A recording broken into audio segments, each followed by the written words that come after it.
I remember when I was a kid, my dad talked to me about transcendental meditation.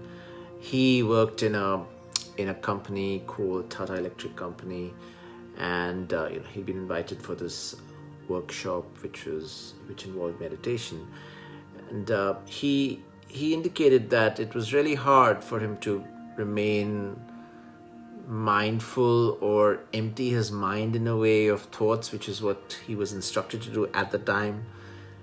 That was one of my earliest introductions to meditation. Thereafter, I got involved in different ways. I was sitting on top of a bus one day when I was around 10 or 11 years old, returning home from school, and this was a public bus, so it was not a private school bus. And I remember looking down at hordes of people crossing the road and milling around as the bus was at a bus stop, and I heard some cars beeping or honking, and I wondered to myself, what is the point of everything, and what is, more importantly, what is the perspective from which things are or appear to be?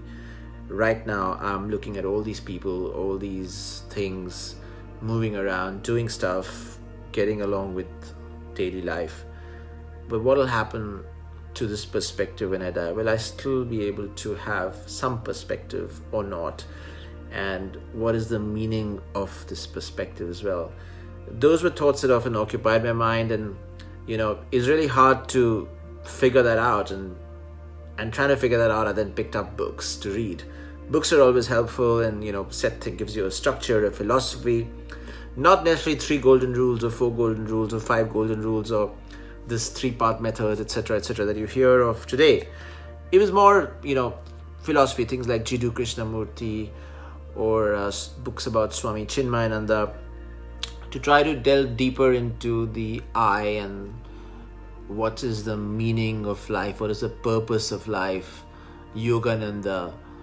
I'd strongly recommend anyone interested in starting a journey in meditation or spirituality, or just discovering themselves in general, to look at these books. Look at J. Krishnamurti, look at Yogananda, masters that have contemplated the important questions and bring forth knowledge that has prevailed right from the time of the Upanishads and the Vedas.